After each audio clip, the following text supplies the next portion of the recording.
Sa mga nagtatanong ng recipe ng siomai guys, ito na nga guys, gagawa ako ngayon uli. Kaya tingnan nyo na lang at panoorin nyo na lang. Nasa dulo ang ating recipe, nakalista doon. So meron ako ditong mga kung ano-ano dyan. Tingnan nyo na lang mamaya. Pero ito ay ang aking baboy ay ang aking ground pork ay nasa 2 kilo. Which is ang nasa recipe doon ay 1/4 lang. So ang ginawa ko dito ay dinubli-dubli ko lang ang ating recipe. Kasi mas marami itong gagawin ko kasi order ito guys. Pero kung konti lang gagawin nyo, ayun na nga 1/4, iyon na lang ang sundin nyo. Pero kung marami naman, ayan dadagdagan nyo lang. So itong ating carrot, sinalo ko na rin dito.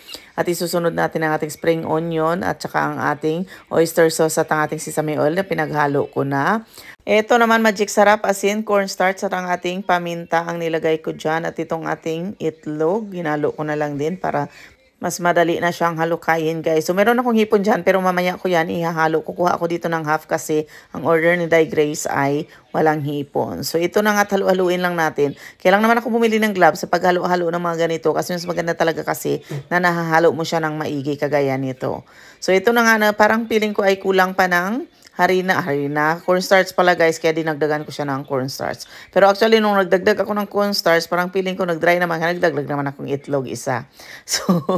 So ayun na nga, kayo na lang din magtansya-tansya guys. So ito na nga siya, no, ilalagay natin dito ang mga siguro 1/4 ng ginawa natin kasi ito yung walang hipon. Ito yung order ni Day Grace. So ito na nga guys, ito ay imamarinate muna natin ng mga 1 to 3 hours, kayo na bahala. Pero ayan na nga, nilagay ko nga pala muna ang dito hipon kasi ito naman ay sa kay Day Gina Lynn. Kumakain naman yun ng hipon. Si Day Grace kasi ay mayroon siyang allergy sa seafoods. So pagkatapos nga nito ay tatabi lang muna natin at hintayin natin mamaya. So after nga siguro mga 2 hours guys, ito na nga at gagawin ko na siya. Napakadali lang naman. Actually, mas mabilis gumawa ng siomai guys na balutin kaysa sa lumpia. Ang bilis-bilis niya lang. Wala pa nga sigurong siguro wala pa siguro 20 minutes na tapos ko na yan dyan gawa. Kasi ang nagawa ko dito guys sa 2 kilo na yan, malalaki kasi yung siomai ko. Ang nagawa ko ay siguro mga 150. Siguro mga 150 pieces. Kasi yung sa kay Day Gina Lynn, ang in-order niya ay 70 pieces.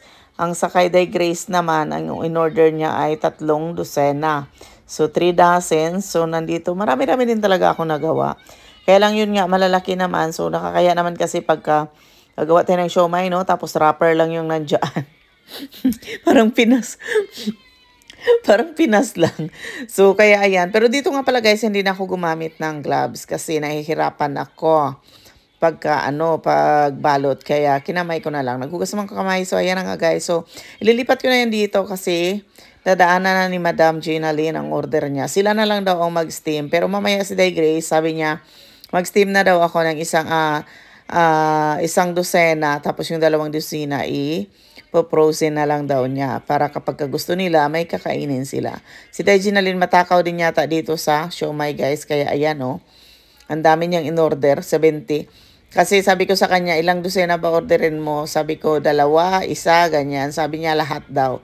So, kaya inalo ko na lang sa kanya lahat ng ginawa ko. Inalo ko na lang sa kanya lahat ng ginawa ko. Gagawa na lang uli ako ng para sa akin. Sobrang hilig ko rin kasi dito sa siomai guys. Kaya, ayan, thank you sa mga umorder. At andito na nga ang ating recipe guys.